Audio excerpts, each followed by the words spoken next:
clients and that I've learned from Dr. Shoemaker at In Motion Spine, Muscle, and Joint in rehabbing my shoulder, but also improving my Olympic lifting and squatting and deadlifting, jumping, all power-initiated movements from the hip, is learning how to keep the ribs over the hips, keeping this connected, but also learning how to breathe in a 360-degree pattern all the way around my stomach. The concept is that as you expand your breath, it should come to the front, to the sides, and fill the back like a big balloon. And this is the pressure that I'm bracing against. This pins my hip flexors to the abdominal wall, keeps my erector spinae in neutral spine, all in alignment, so that when I squat, everything is solid. When I hip drive, everything comes through as one solid unit, not snaking through with ribs extending and lumbar extension and thoracic spine extending. So our goal is to teach you how to breathe in a way that provides that pressure that you base your power movement, your hip drive, and anything you do from this area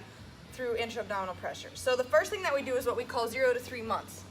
And that's basically just going to be you laying flat on your stomach. I cue my clients to put their hands right here on their stomach, on the soft part below the ribs.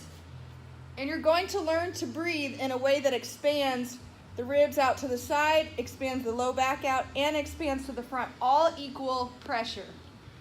So if you're doing it right, it should look like this.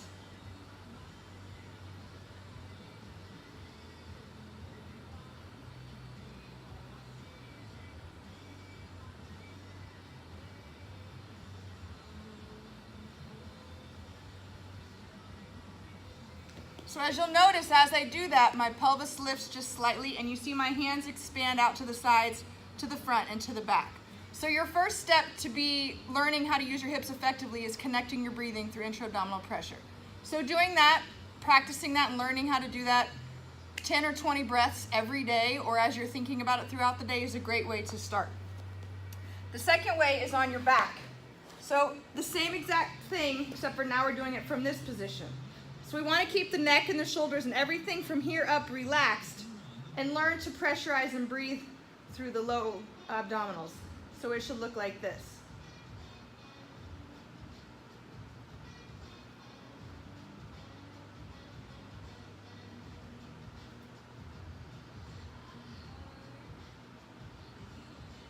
You can even move your hands up a little bit because you should feel the ribs separate as well as your diaphragm is sliding down.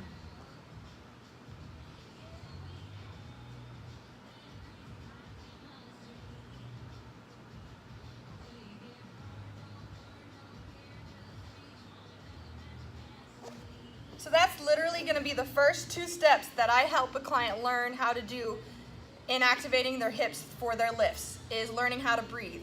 Some people pick that up in 4 to 5 days, some 4 to 5 weeks, but we don't move on to the next step of hip power until we've learned how to intra-abdominally pressurize, laying down flat and laying down face up. The third part of this series is to add slight movement to it. So you're going to lay down flat, intra-abdominal pressurize. Now you're going to maintain that tightness in that position as you bring your legs up to 90 degrees on both sides. So here I am, this is me standing up flat on my feet in a squat position. I'm mimicking the same exact position here on the floor. I'm going to let my shoulders, my neck, my jaw relax. I'm going to pressurize and keep my low back on the floor the entire time as I drop one heel down to the floor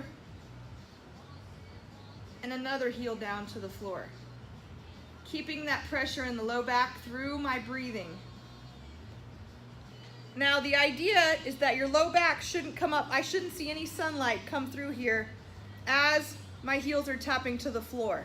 If I am, that means I need to go back to learning how to breathe here first and pressurizing, because that means you're not pressurizing enough and don't have enough core stability there to keep your low back intact with the floor as you're doing the heel taps one at a time. So those are steps 1, 2, and 3 that I want you to practice first in our series of learning how to use the hips effectively in your lifting.